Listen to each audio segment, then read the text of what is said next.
Nous sommes dans la création magnifique qui est le cadeau de Dieu pour chacun d'entre nous. Et c'est lui qui nous accueille, qui nous donne la grâce et la paix pour que nous puissions vivre ce culte ensemble. Alors oui, je lève mes yeux vers les montagnes, d'où me viendra le secours. Le secours me vient de l'Éternel, qui a fait les cieux et la terre. Je lève les yeux vers le Dieu créateur et je lui dis merci pour le soleil qui perce à travers les nuages. Je lui dis merci pour cette beauté qui nous entoure. Merci pour les paysans de montagne qui entretiennent par leur travail ce paysage magnifique. Je lève les yeux vers les montagnes et je veux dire merci à Dieu parce que il nous rassemble en ce lieu pour prier, écouter sa parole, chanter. Merci pour cette fête que nous pouvons vivre ensemble. Et nous voulons vivre ce temps de célébration en communion avec les hommes, les femmes, les enfants, qui aujourd'hui se retrouvent pour célébrer dans des églises, dans des temples, mais qui sont aussi parfois, non pas dans la paix que nous pouvons ressentir, mais dans l'inquiétude, sur des chemins d'exode et d'exil. Oui, je veux lever les yeux vers le Dieu créateur et lui dire merci pour tout ce qu'il nous donne, jour après jour. Amen. Nous continuons notre louange en chantant « Je louerai l'Éternel », les strophes indiquées.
Il m'est arrivé plusieurs fois cette semaine de parler de Saint François d'Assise comme étant, lui qui a vécu au XIIIe siècle, une très grande modernité.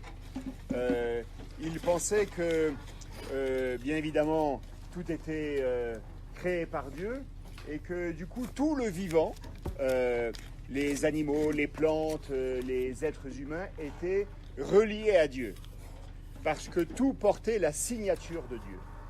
Et donc, au XIIIe siècle, il invite la création à louer avec lui le Dieu créateur. Et voilà ce qu'il dit.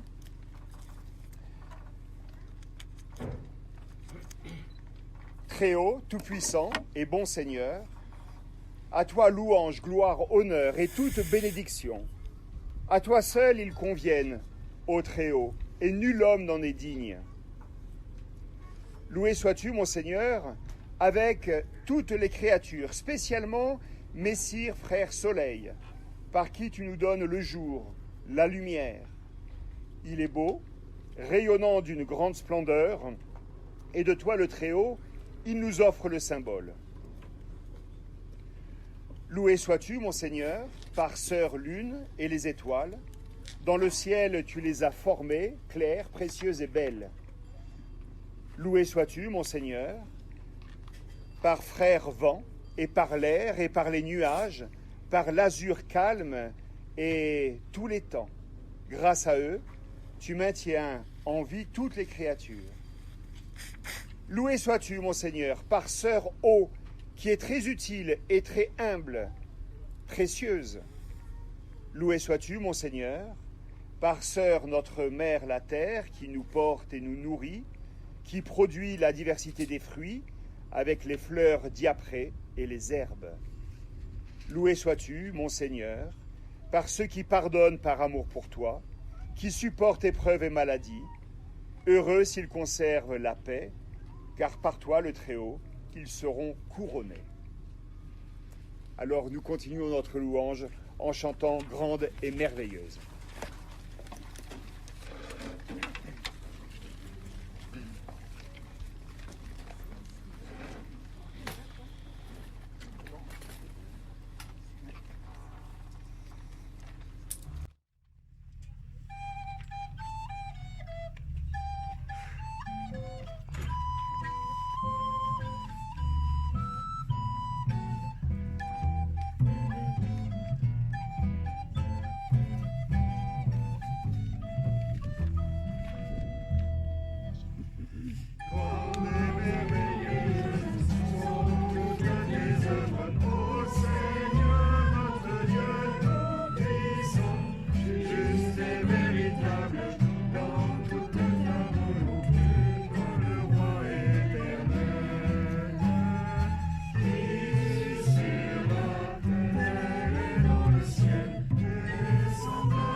Ce qui est magnifique, c'est qu'il y avait du vent.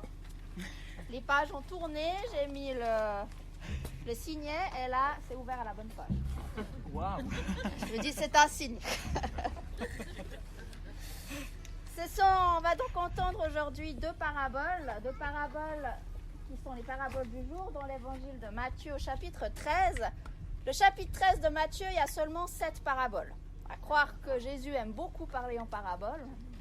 Et nous, on va en découvrir 2, enfin, en réentendre 2, parce que j'imagine que vous les connaissez très bien. Le royaume des cieux ressemble à ceci. Il y a un trésor caché dans un champ. Un homme trouve le trésor et le cache de nouveau. Il est plein de joie, il va vendre tout ce qu'il a et il achète ce champ. Le royaume des cieux ressemble encore à ceci.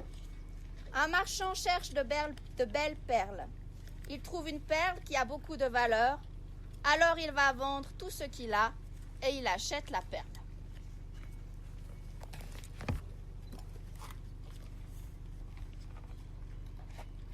Quand j'ai dit à Frédéric qu'on allait prendre ces paraboles, il m'a dit « Très bien, on va tous venir avec une pelle. » Je ne sais pas s'il y a un trésor caché aux alentours, ce serait une belle surprise. Et moi, je me suis dit, chouette, il y a une histoire de terre, on est en extérieur, ça va aller tout bien, ça va être facile. Puis après, j'ai commencé un peu à réfléchir à ces paraboles. Et puis c'est vrai que Jésus aime bien parler en paraboles, il aime bien utiliser des paraboles qui parlent de la nature. Et on aime, nous, se retrouver ici pour ce culte au col de la croix parce qu'on est justement en pleine nature et ça nous relie à quelque chose d'essentiel. Mais il y a tellement de gens aujourd'hui qui n'ont plus cette relation-là. Et là, j'ai pensé à une amie à moi qui habite au Canada, qui a découvert lors d'un séjour en Suisse comment on faisait de la crème fouettée. Qui jusque-là était sûre que c'était juste quelque chose qui se trouvait en bonbonne et qui ne savait même pas que ça venait du lait. Comme quoi, il y a des gens, et je pense de plus en plus, qui sont éloignés de la terre et pour qui je me suis dit peut-être que ces paraboles qui parlent justement de réalité en lien avec la terre ne parlent plus tellement aujourd'hui. Et puis pour cette histoire de perles, je me suis dit mais est-ce qu'on achète encore des perles aujourd'hui ou est-ce que plutôt on ne va pas chercher à acquérir des actions ou bien des fameux bitcoins, la monnaie virtuelle, et il faudrait peut-être du coup réécrire ces paraboles autrement. Quoi qu'il en soit, ces deux paraboles nous parlent de quelque chose qui est a priori étranger à notre monde. Elles nous disent qu'il n'y a pas à aller chercher ailleurs parce que justement, ces paraboles utilisent des choses qui viennent de notre quotidien. Elles nous disent que le changement est à notre portée et qu'il est déjà dans notre monde. Un homme trouve un trésor dans un champ et il va vendre tout ce qu'il a. Un homme trouve une perle de grand prix et il va vendre tout ce qu'il a. Mais j'aimerais aujourd'hui vous proposer de prendre une forme de parabole un peu plus moderne pour essayer de remettre un petit peu au goût du jour ces deux paraboles qu'on vient d'entendre. Et pour cela, j'ai choisi, m'est venu à l'esprit un roman que j'ai lu il y a un certain temps de Raphaël Giordano qui s'intitule, je ne sais pas si vous l'avez lu, « Ta deuxième vie commence quand tu comprends que tu n'en as qu'une ». Ta deuxième vie commence quand tu comprends que tu n'en as qu'une. Et j'ai choisi ce roman parce qu'il parle d'une dynamique de changement. Et que dans les deux paraboles qu'on a entendues, il y a un avant et un après. Il y a le moment où on trouve le trésor, le moment où on trouve la perle, et puis là, il y a quelque chose qui change.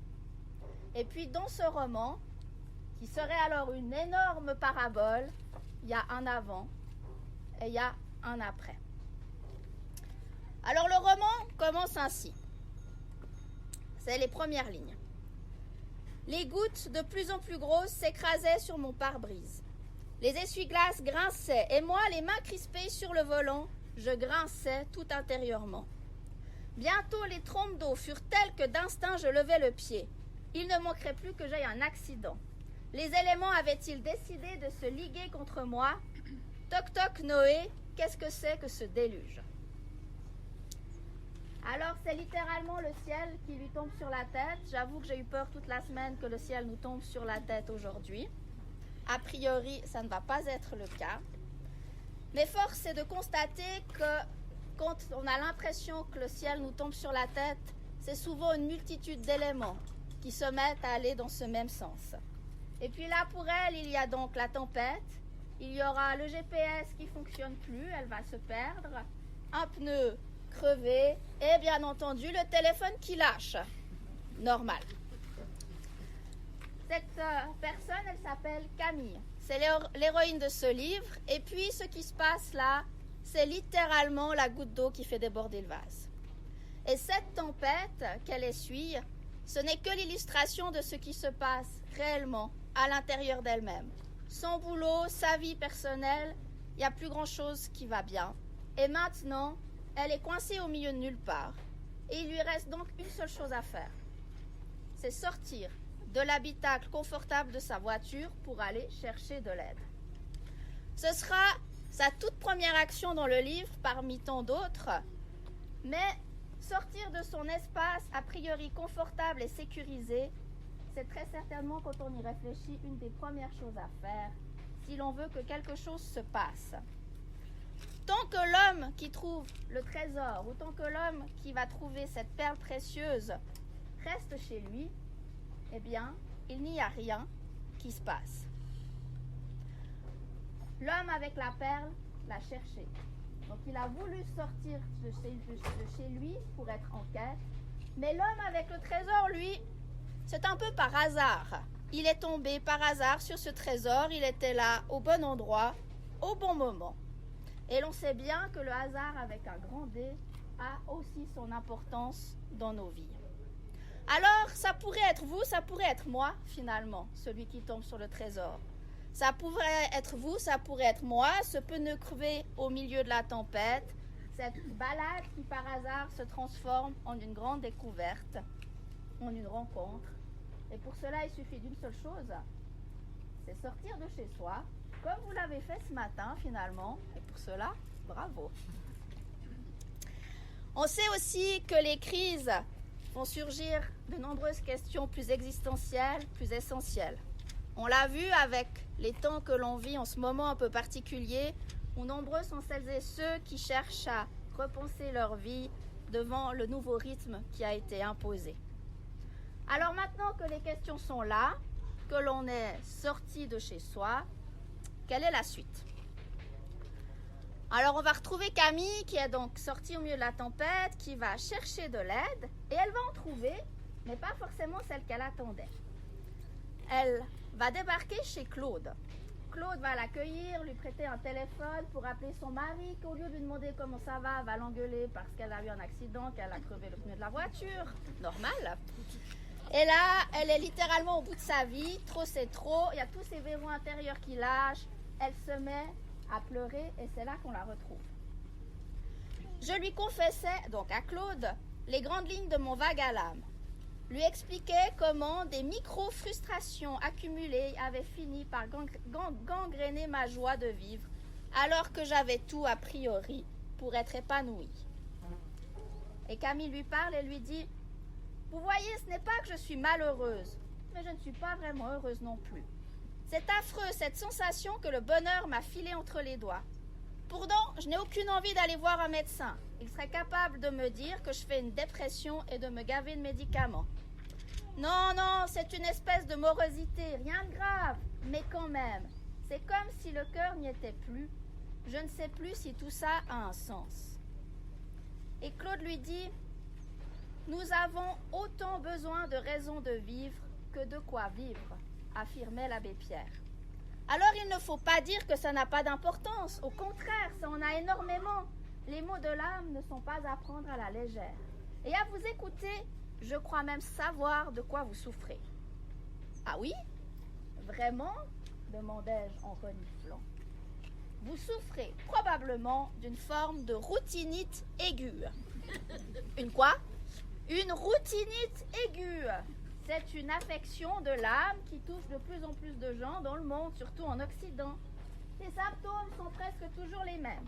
Baisse de motivation, morosité chronique, perte de repères et de sens, difficulté à être heureux malgré une opulence de biens matériels, désenchantement, lassitude. Mais comment vous savez ça? Je suis routinologue. Routino quoi? C'était surréaliste. Alors vous l'avez compris, je crois que l'on peut tous être touchés par cette fameuse routinite aiguë. Et bien sûr, ce n'est pas forcément en répétant jour après jour la même chose, le même horaire, mais c'est lorsque l'on perd le sens, le goût de ce que l'on fait. On peut se lever chaque matin, on peut faire chaque matin les mêmes gestes et continuer à y trouver du sens, du bonheur. Mais que reste-t-il lorsque l'on perd cela? Que reste-t-il? Eh bien, pour trouver ce qui manque, la bonne nouvelle, c'est qu'on n'a pas besoin de s'offrir un tour du monde. Il n'y a pas besoin d'aller chercher très loin. Souvenez-vous, c'est ce que dit le premier texte. Le trésor est dans le champ. Et le champ peut simplement représenter notre vie dans son entier. Mais dans un champ, il n'y a pas juste un trésor. Le champ est plein de choses. Il y a des pierres, il y a des mauvaises herbes, Mais le champ, c'est pas tout plat non plus. Parfois, il y a des bosses, des creux, puis quand on marche sans faire attention, on peut se tordre une cheville, on peut tomber. Eh bien, ce champ, il représente toute notre vie. C'est là où sont enfouies nos blessures, nos échecs, nos fragilités, nos peurs, mais aussi nos joies, nos espérances. Et c'est au milieu de ce champ-là que se trouve ce fameux trésor. Et c'est aussi avec tout cela que Dieu veut construire notre avenir et son royaume. C'est avec tout cela que notre vie peut prendre d'autres couleurs. Un trésor sur lequel on peut tomber finalement un peu par hasard, comme Camille qui tombe par hasard sur Claude. Une rencontre, un trésor qui changera une vie. Bien sûr, il faut encore en faire quelque chose. Pas juste se dire « Ah, j'ai trouvé un trésor ». Et après, on reste là. Si on regarde les deux paraboles, elles sont courtes. Et si elles sont si courtes, c'est parce qu'il n'y a pas à tergiverser, il n'y a pas de détour à prendre. Il faut simplement passer à l'action. Et dans ces paraboles, il y a bon nombre de verbes et de gradations dans l'action au fur et à mesure. Trésor caché, trésor trouvé. Trésor recaché, partir, vendre tout ce qu'il a, acheter le champ.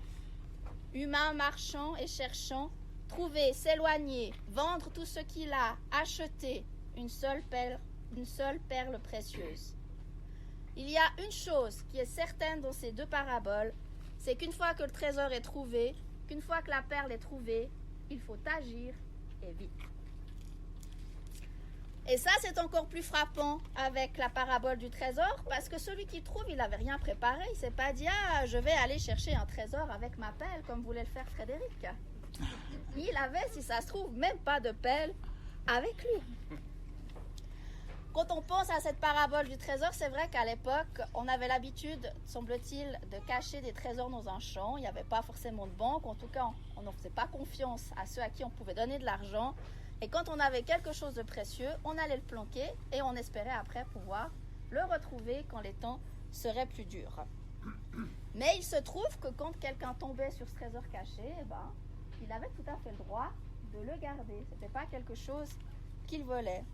Donc, qu'est-ce qui se passe quand il trouve ce trésor? Il y a d'abord quelque chose d'essentiel, il y a de la joie. Et ça, c'est assez magnifique, que peut-être qu'il se baladait simplement le matin et tout d'un coup, il y a un truc qui se passe, il y a le trésor et l'homme est joyeux. Et c'est cette joie qui va le faire aller vendre tous ses biens pour acquérir l'intégralité du champ. Et puis ensuite, on dit qu'il le cache à nouveau. Je me suis toujours demandé pourquoi est-ce qu'il cachait à nouveau le trésor et pourquoi est-ce qu'il ne le prenait pas avec lui. Eh bien, dans un commentaire j'ai lu et je trouvais ça intéressant qui disait que finalement un champ ressemblait à une terre cultivée, travaillée par la main humaine. Et enterrer le trésor, c'est comme semer et mettre en évidence sa capacité à produire du fruit. Avant de le posséder, celui qui le trouve va vendre tout ce qu'il possède pour partager ses fruits. Dans la seconde parabole, c'est un peu différent. On a un homme qui agit, qui est actif pour trouver un objet. Avant, le royaume se laissait trouver et ici, il se laisse chercher. C'est un négociant de perles fines qui va passer toute sa vie à chercher la perle qui va surpasser toutes les autres. Et là aussi, au bout de sa quête, l'action est rapide. Le marchand vend tout, il achète. Le négociant n'est plus un collectionneur. Le négociant va se déposséder. Parce que pour avoir la perle, il faut se déposséder. Et une fois qu'il a mis la main dessus, cette perle, qu'est-ce qu'il va faire? Est-ce qu'on doit la garder pour soi uniquement? Je me suis posé la question, où est-ce qu'il va la partager? Parce que finalement, l'idée, c'est de se concentrer sur l'essentiel. Sur qu'est-ce qui a du prix à mes yeux, qu'est-ce qui me fait courir, qu'est-ce qui vaut la peine que je me bouge finalement.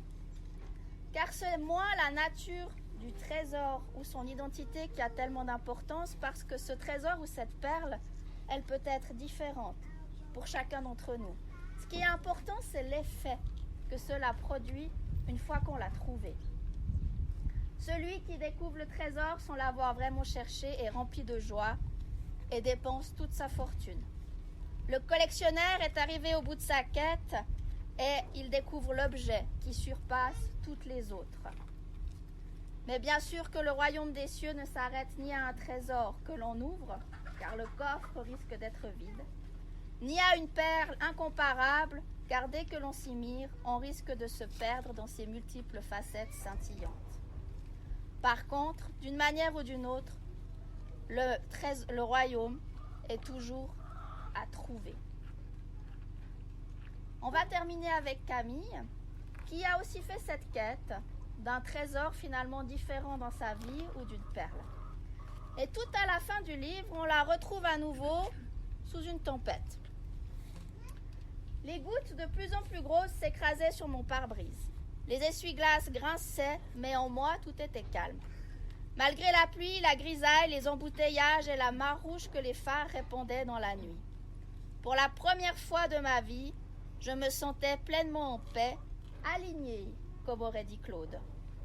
Fini le temps où la vie me chahutait comme une vulgaire brindille prise dans le tumulte du vent.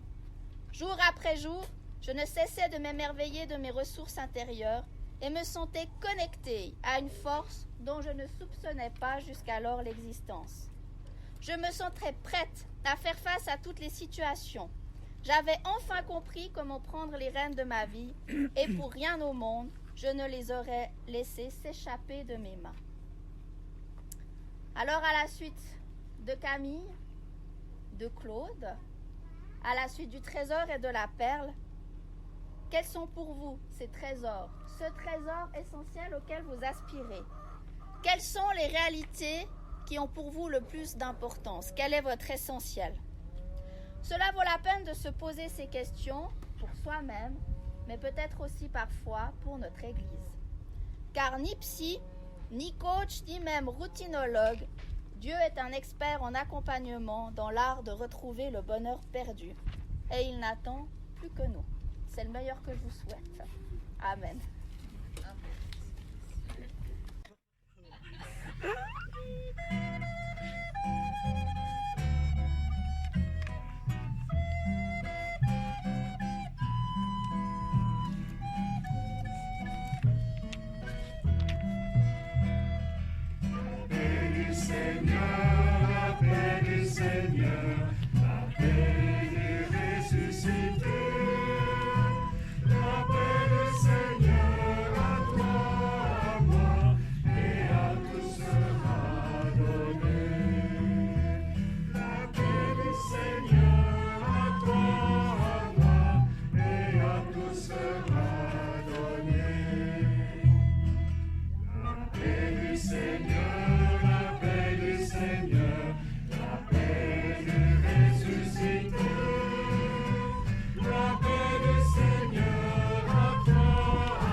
Sœurs, recevez la bénédiction de la part de Dieu. Que Dieu vous bénisse et vous garde, qu'il tourne sa face vers vous et vous donne sa paix. Amen. Merci beaucoup aux musiciens.